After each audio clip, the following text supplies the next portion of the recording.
Hello friends, welcome to my channel child educare. আজকে আমি দেখো ষষ্ঠ শ্রেণীর আমাদের পৃথিবী এই বইটা পড়াবো, অর্থাৎ ভূগোল। আমি আগের দিন তোমাদেরকে প্রথম চ্যাপ্টার আকাশ ভরা সূর্য তারা থেকে মহাবিশ্ব, নীহারিকা, নক্ষত্র, ছায়াপাত, নক্ষত্রমণ্ডল এইগুলো সম্পর্কে প্রথম 2 পেজ পড়িয়েছিলাম। আজকে নেক্সট 3 নম্বর পেজ থেকে পড়াবো, যেখানে আছে তারা সম্পর্কে, টেলিস্কোপ সম্পর্কে এবং সৌরজগৎ সম্পর্কে।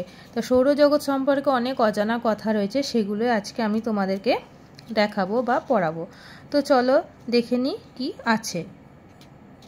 দিনের বেলা তারা দেখা যায় না কেন? এক টুকরো কালো কাগজে পেন দিয়ে গেঁথে কয়েকটা ফুটো করো। এবার বলছে দেখো, কাগজটা টর্চের মুখে আটকে দাও। অন্ধকার ঘরের দেওয়ালে টর্চের আলো ফেলে দেখো, আলোর বিন্দুগুলো তারার মতো দেখাবে। এই অবস্থায় ঘরের আলো জ্বেলে দাও, তারাগুলো উধাও। কি বলছে, এক টুকরো কালো কাগজ নিতে হবে, ঠিক আছে। এবার কালো কাগজের মধ্যে পেন দিয়ে গেঁথে গেঁথে কয়েকটা ফুটো করে দিতে হবে। তারপরে কি করতে হবে না, কাগজটা টর্চের মুখে আটকে দিতে হবে। এবার ঘরটাকে অন্ধকার করে সেই দেওয়ালে টর্চের আলো ফেলে দেখো, মানে ওই যে কাগজটা ফুটো ফুটো করা হয়েছে সেই ফুটোগুলোর ওপর দিয়ে টর্চের আলো দেওয়ালে ফেলতে হবে। আলোর বিন্দুগুলো দেখবা তারার মতন দেখাবে। এই অবস্থায় আবার হট করে যদি ঘরের আলো জ্বেলে দাও, তখন তারাগুলো কি হবে, উধাও হয়ে যাবে, অর্থাৎ তারাগুলো আর দেখা যাবে না। তাহলে কি বলছে, তাহলে এর থেকে কি বোঝা গেল না, আমরা কিন্তু দিনের বেলায় কিন্তু এই কারণে আমরা আকাশে তারা দেখতে পাই না, কারণ সূর্যের আলো পড়ে বলে সেইগুলো আর আমরা দেখতে পাই না। ঠিক রাতের অন্ধকারে সেই তারাগুলো আবার দেখতে পাই। তারাগুলো মিটমিট করে কেন বলছে, দেখো আমাদের পৃথিবীর চারিদিকে কি আছে, বায়ুমণ্ডল। তাহলে এটা একটা শর্ট কোশ্চেন হতে পারে। দেখো আমাদের পৃথিবীর চারিদিকে কি আছে, বায়ুমণ্ডল।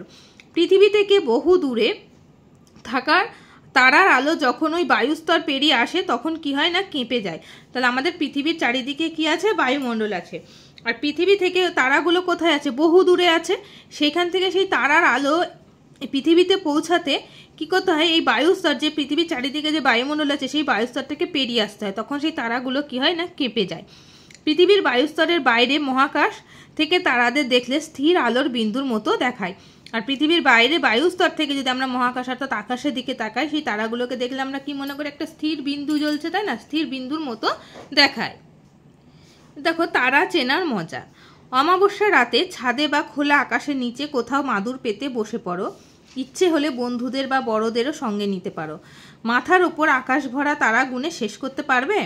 বলছে অমাবস্যা রাতে যদি ছাদে বা খোলা আকাশের নিচে কোথাও মাদুর পেতে বসো, ইচ্ছে হলে যে কোনো কারুর বাড়ি তাদেরকে সঙ্গে নিতে পারো। আর মাথার উপর তখন কি বলছে, আকাশ ভরা তারা গুনে কি শেষ করতে পারবে? খালি চোখে মাত্র 6000-এর মতন তারা দেখা যায়। আমরা সাধারণত কি আকাশের দিকে তাকালে খালি চোখে মাত্র 6000-এর মতন তারা দেখতে পাই। আর ভালো করে লক্ষ্য করলে হয়তো কি দেখা যাবে না, সাদা মেঘের মতো আকাশগঙ্গা ছায়াপথকে দেখতে পাবে। আর ভালো করে যদি লক্ষ্য করো তাহলে সেখানে কি দেখতে পাবে, আকাশগঙ্গা ছায়াপথ। ধ্রুব তারা আর সপ্তর্ষি মণ্ডলকে তো দেখতে পাবে। তাহলে আমরা আকাশে কি দেখতে পাই, ধ্রুব তারা বা সপ্তর্ষি মণ্ডল। সপ্তর্ষি মণ্ডলকেও দেখেছো?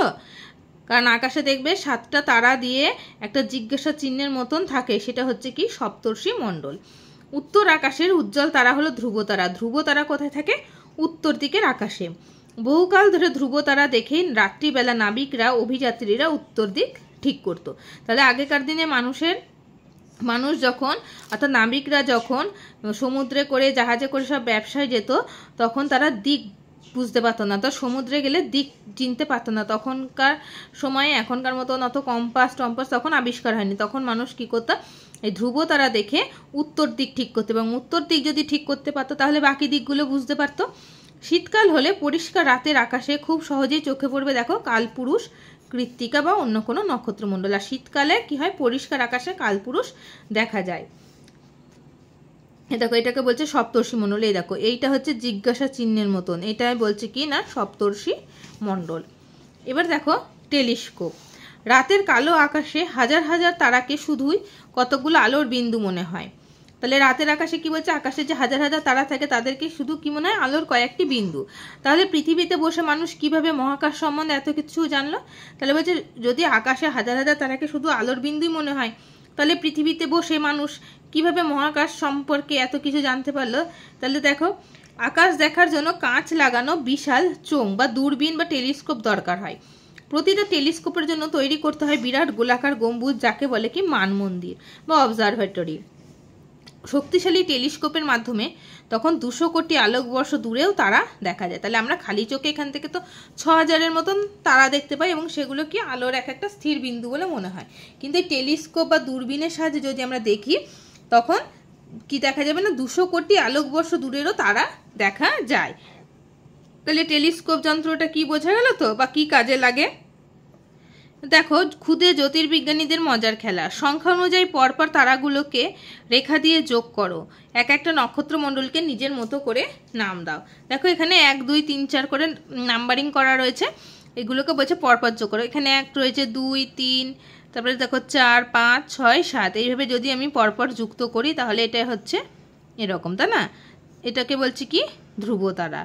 আবার এটা যদি যোগ করা হয় 1 2 করে, এখানে দেখো 1 2 3 4 5 6 5 6 7 8 9 10 11 12 13, এরকম হচ্ছে, বিভিন্ন রকমের নকশা হচ্ছে।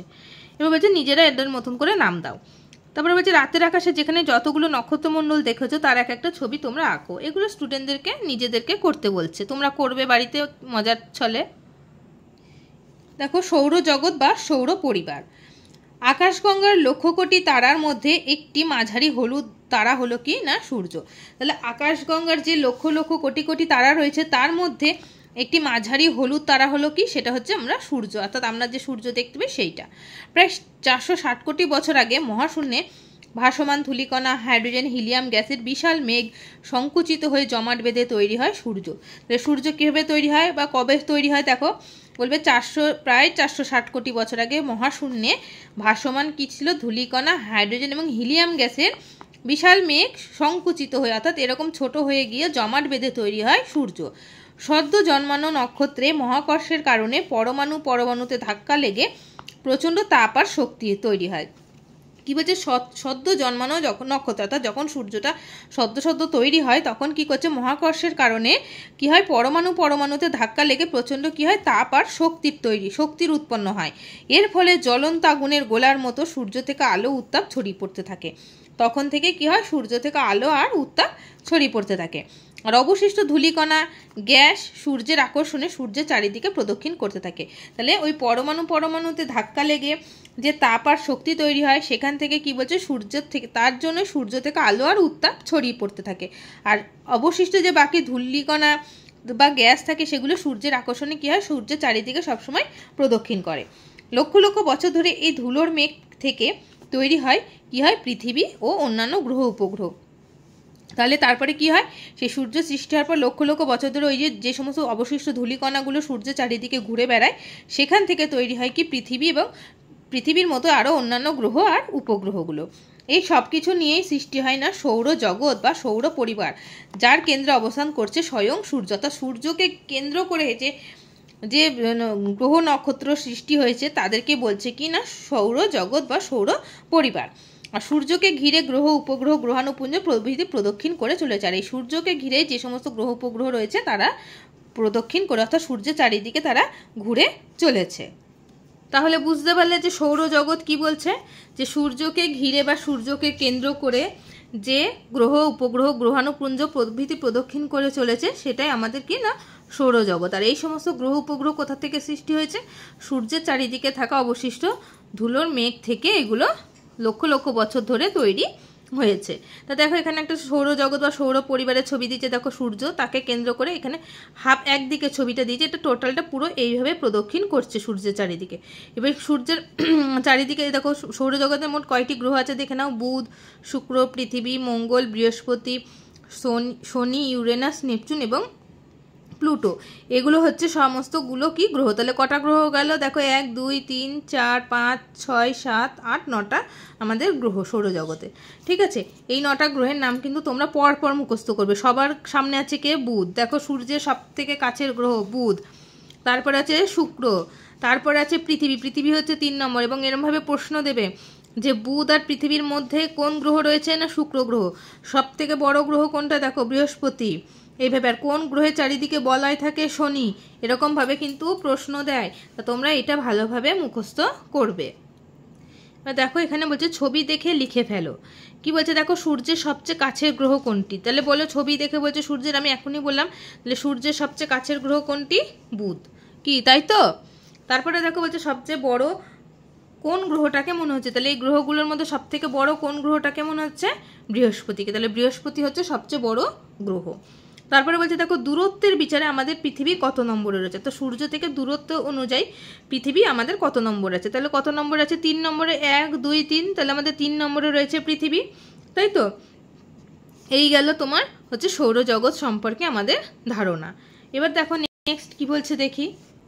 দেখো এখানে কিছু অজানা কথা দিয়েছে, বলছে কত অজানা কথা। কি বলছে, সূর্যের বাইরের দিকের উষ্ণতা প্রায় 6000 ডিগ্রি সেন্টিগ্রেড আর ভিতরের দিকের উষ্ণতা প্রায় 1.5 কোটি ডিগ্রি সেন্টিগ্রেড। তাহলে বুঝতেই পারছো যে কি পরিমাণে তাপ বা উষ্ণতা রয়েছে, বা মানে একটা প্রচণ্ড আগুনের গোলা অর্থাৎ সূর্য, তাই তো? তাহলে এখান থেকে প্রশ্ন দিতে পারে যে সূর্যের বাইরের দিকের উষ্ণতা কত ডিগ্রি আর ভিতরের দিকে, এটা টোটালটা তোমাদেরকে কিন্তু মুখস্থ করতে হবে। এখান থেকে প্রচুর শর্ট কোশ্চেন পরীক্ষায় আসে। তারপরে দেখো যে পৃথিবীর চেয়ে সূর্য 13 লক্ষ গুণ বড় আর 3 লক্ষ গুণ ভারী। তাহলে পৃথিবীর চেয়ে সূর্য কত লক্ষ গুণ বড়? 13 লক্ষ গুণ আর 3 লক্ষ গুণ ভারী। তারপরে দেখো বলছে সূর্যরশ্মির 200 কোটি ভাগের 1 ভাগ মাত্র পৃথিবীতে এসে পৌঁছায়। তাহলে বলছে সূর্যরশ্মি যে 200 কোটি ভাগের 1 ভাগ মাত্র পৃথিবীতে, তাহলে এই 1 ভাগ মাত্র পৃথিবীতে এসে আমরা এত গরম পড়ছে, দিন দিন কিন্তু গরমের পরিমাণ বাড়ছে, তাই না? তাহলে এই 200 কোটি ভাগের মাত্র 1 ভাগে আমাদের এত গরম লাগে, তাহলে পুরো আসলে কি হবে ভাবা, তাহলে আমরা একদম নিঃস্ব হয়ে যাবে, একদম পুড়ে ছাই। তারপরে দেখো বলছে সূর্যের মতো মাঝারি হলুদ নক্ষত্রের আয়ু সাধারণত 1000 কোটি বছর। বলছে সূর্যের মতন মাঝারি হলুদ নক্ষত্রের আয়ু অর্থাৎ সূর্যের আয়ু কত বছর? সাধারণত হচ্ছে বলছে 1000 কোটি বছর অর্থাৎ সূর্যের আয়ু। তারপরে বলছে দেখো চাঁদ সূর্যের তুলনায় বহুগুণ ছোট হলেও সূর্যের থেকে অনেক বেশি কাছে আছে। বলছে কি চাঁদ সূর্যের তুলনায় বহুগুণ ছোট, তো চাঁদ কিন্তু সূর্যের তুলনায় অনেক ছোট হলেও সূর্যের থেকে অনেক বেশি কাছে আছে। তাই পৃথিবী থেকে চাঁদ আর সূর্য দুটোই প্রায় সমান আকারের মনে হয়। তাহলে কি বলছে, পৃথিবী থেকে চাঁদ আর সূর্যকে কি মনে হয় না, দুটোই প্রায় সমান আকারে মনে হয়। অর্থাৎ বলছে যে পৃথিবী সূর্যের তুলনায় চাঁদ ছোট, কিন্তু চাঁদ হচ্ছে পৃথিবীর কাছাকাছি আছে, তাও কি না মনে হয় পৃথিবী থেকে চাঁদকে আর সূর্যকে দুটোর আকার প্রায় সমান লাগে। এবার দেখো বলছে সূর্যের গায়ে যেখানে উত্তাপ একটু কম সেই জায়গাগুলো একটু কম উজ্জ্বল হয়, তাই কালো দাগের মতো দেখায়, এগুলো হলো সৌর কলঙ্ক। তাহলে সৌর কলঙ্ক কি যদি বলা হয় তাহলে কি বলবে না, সূর্যের গায়ে যেখানে উত্তাপ একটু কম থাকে সেই জায়গায় উজ্জ্বলতাটা একটু কম হয়, সেখানটা কালো দাগের মতন দেখায়, ওই কালো দাগগুলোকে বলা হয় কি না সৌর কলঙ্ক। আকাশগঙ্গা ছায়াপথের কেন্দ্র থেকে কিছুটা দূরে প্রান্তভাগে রয়েছে আমাদের সৌরজগৎ। তাহলে সৌরজগতের অবস্থানটা কোথায়? আকাশগঙ্গা ছায়াপথের কেন্দ্র থেকে কিছুটা দূরের প্রান্তভাগে রয়েছে সৌরজগৎ। তাহলে এই গেল আমাদের কিছু অজানা কথা। এবার দেখো বলছে সূর্যের বাইরের অংশে অর্থাৎ সেই বাইরের অংশটাকে কি নাম? করোনা। তাহলে সূর্যের বাইরের অংশের নাম কি? করোনা। ছোট ছোট বিস্ফোরণ হলে প্রচুর পরিমাণে আয়নিত কণা গ্যাস রশ্মি চারিদিকে ছড়িয়ে পড়ে, একেই বলে কি সৌরঝড় বা সোলার স্টর্ম। তাহলে সৌরঝড় কি সূর্যের বাইরের অংশে হয় কিন্তু, ঠিক আছে? তাহলে সূর্যের বাইরের অংশের নামটা কি? করোনা। সেই ছোট ছোট বিস্ফোরণ হয়, প্রচুর পরিমাণে আয়নিত গ্যাস কণা রশ্মি চারিদিকে তখন ছড়িয়ে পড়ে, এটাকেই বলছে সৌরঝড়। প্রতি 11 বছর অন্তর এই ঝড় জোরালো হয় অর্থাৎ খুবই শক্তিশালী হয়। তখন পৃথিবীর কৃত্রিম উপগ্রহ যোগাযোগ ব্যবস্থায় তখন গোলযোগ দেখা যায়, অর্থাৎ পৃথিবী থেকে যে সমস্ত কৃত্রিম উপগ্রহগুলি বিভিন্ন গ্রহতে পাঠানো হয় সেখানে কি বলছে তখন ওই যোগাযোগ ব্যবস্থা তখন বিচ্ছিন্ন হয়ে যায়। সেটা কিসের ফলে হয় না? সৌরঝড়ের ফলে। এবার দেখো বলছে খালি চোখে সূর্যের দিকে তাকাতে নেই, রেটিনা পুড়ে গিয়ে চোখের ক্ষতি হতে পারে। সূর্যগ্রহণের সময়ও খালি চোখে সূর্যের দিকে তাকাবে না। তাহলে বুঝতে পেরেছো? তাহলে খালি চোখে কিন্তু তোমরা কখনোই সূর্যের দিকে তাকাবে না, তাকালে কি হবে আমাদের চোখে যে রেটিনা রয়েছে সেটা পুড়ে যেতে পারে, তখন চোখের ক্ষতি হবে। তো এই গেল আমাদের সৌরজগৎ সম্পর্কে ধারণা। তো আজকে এই পড়াটা ক্লাসটা এই পর্যন্তই থাকলো। এর আগে দেখো আমি এই অধ্যায় থেকে মানে যেটুকুনি পড়ালাম, অধ্যায়টা এখনও শেষ হয়নি, যেটুকুনি পড়ালাম তার মধ্যে থেকে যে কোশ্চেনগুলো আমার মনে হয়েছে একটু ইম্পর্টেন্ট সেগুলো আমি তোমাদেরকে লিখে দেখিয়ে দিচ্ছি। তো দেখো 1 নম্বর কোশ্চেন বলছে ছায়াপথ কাকে বলে? কি বলছে? লক্ষ লক্ষ নক্ষত্র দিয়ে তৈরি পেঁচানো ডিম্বাকার ইত্যাদি নানান রকম আকৃতির পথকে ছায়াপথ বলে। সূর্য পৃথিবী ও অন্যান্য গ্রহ এরকমই আকাশগঙ্গা নামক একটি ছায়াপথে রয়েছে। তাহলে ছায়াপথ কি বোঝা গেল, এবং এরকম একটা যদি ছায়াপথের নাম জিজ্ঞাসা করে তাহলে বলবো আকাশগঙ্গা। তাহলে এখান থেকে দুটো প্রশ্ন হয়ে গেল। এবার দেখো বলছে পৃথিবী থেকে সূর্যের দূরত্ব কত। আমি এখানে এক কথায় লিখেছি প্রায় 15 কোটি কিলোমিটার। নেক্সট, সূর্যের পরেই আমাদের সবচেয়ে কাছের তারা কোনটি ও কত কিলোমিটার দূরে আছে বা দূরত্বে আছে। সে তারাটার নাম কি? প্রক্সিমা সেন্টাউরি, প্রায় 41 লক্ষ কোটি কিলোমিটার দূরে। তারপরে দেখো আলোকবর্ষ কি বলছে, বায়ুশূন্য অবস্থায় 1 সেকেন্ডে প্রায় 3 লক্ষ কিলোমিটার গতিবেগে, অর্থাৎ এই গতিবেগটাতে 1 বছরে আলো যতটা দূরত্ব অতিক্রম করে সেই দূরত্বকে বলে আলোকবর্ষ। এই এককে অর্থাৎ এই আলোকবর্ষ এককে প্রক্সিমা সেন্টাউরির দূরত্ব পৃথিবীর থেকে 4.2 আলোকবর্ষ। নেক্সট দেখো নক্ষত্রমণ্ডল কাকে বলে। বলছে কাছাকাছি থাকা তারাগুলোকে কাল্পনিকভাবে যোগ করলে যে বিভিন্ন আকৃতির তারার ঝাঁক তৈরি হয় তাকে নক্ষত্রমণ্ডল বলে। বলছে কাছাকাছি যদি কতগুলো তারা থাকে সেগুলোকে আমরা বিভিন্নভাবে কাল্পনিকভাবে যোগ করে বিভিন্ন আকৃতির আমরা তারা তৈরি করি, তাই তো? সেই ঝাঁকটাকে বলছি কিনা নক্ষত্রমণ্ডল। যেমন ধরো উত্তর আকাশে 7টি তারা নিয়ে গঠিত সপ্তর্ষিমণ্ডল। তাহলে সপ্তর্ষিমণ্ডলে কি থাকে? 7টা তারা একদম কাছাকাছি থাকে, সেগুলোকে আমরা কাল্পনিকভাবে যুক্ত করে একটা জিজ্ঞাসা চিহ্নের মতন আকৃতি দিয়েছি, সেটাকে আমরা বলি কি না সপ্তর্ষিমণ্ডল। এখানে আমি কয়েকটা শর্ট কোশ্চেন দেখো স্টার মার্কস দিয়ে লিখে রেখেছি, যে অর্থাৎ এম অক্ষরের নক্ষত্রমণ্ডলকে বলা হয় কি? ক্যাসিওপিয়া। ক্রুশ চিহ্নের মতো নক্ষত্রমণ্ডলকে বলা হয় বকমণ্ডল। পুরা কাহিনীর এক সাহসী শিকারীরূপী নক্ষত্রমণ্ডলকে বলা হয় কালপুরুষ। তাহলে এইগুলো হচ্ছে কোশ্চেন গেল। এছাড়াও কিন্তু বইয়ে আরও শর্ট কোশ্চেন আছে, সেগুলো আমি লিখিনি, সেগুলো তোমরা বই থেকে পড়বে। এবার দেখো সৌরজগৎ কাকে বলে। সৌরজগৎটা আমি লিখে দিয়েছি, দেখো বলছে আকাশগঙ্গার লক্ষ কোটি তারার মধ্যে একটি মাঝারি হলুদ তারা হলো সূর্য। প্রায় 460 কোটি বছর আগে মহাশূন্যে ভাসমান ধূলিকণা, হাইড্রোজেন এবং হিলিয়াম গ্যাসের বিশাল মেঘ সংকুচিত ও জমাট বেঁধে তৈরি হয় সূর্য। সেই সময় কি হয়? মহাকর্ষের কারণে পরমাণুতে ধাক্কা লাগায় প্রচণ্ড তাপ ও শক্তি তৈরি হয়, যার ফলে সূর্য থেকে আলো উত্তাপ ছড়িয়ে পড়তে থাকে। লক্ষ লক্ষ বছর ধরে সূর্যের চারিদিকে ঘুরতে থাকা অবশিষ্ট ধুলোর মেঘ থেকে তৈরি হয় পৃথিবী, অন্য গ্রহ এবং উপগ্রহ। এই সূর্যকে ঘিরে থাকা এই পৃথিবী, অন্য গ্রহ, উপগ্রহকে একত্রে সৌরজগৎ বলা হয়। তাহলে সৌরজগৎ কাকে বলে বোঝা গেল। এবার দেখো সৌরঝড় কাকে বলে। সূর্যের বাইরে করোনা অংশ, তো বাইরের অংশটাকে করোনা বলে। তাই করোনা অংশ ছোট ছোট বিস্ফোরণ হলে প্রচুর পরিমাণে আয়নিত কণা, গ্যাস, রশ্মি চারিদিকে ছড়িয়ে পড়লে তাকে সৌরঝড় বলে। এই ঝড় প্রতি 11 বছর অন্তর জোরালো হয়।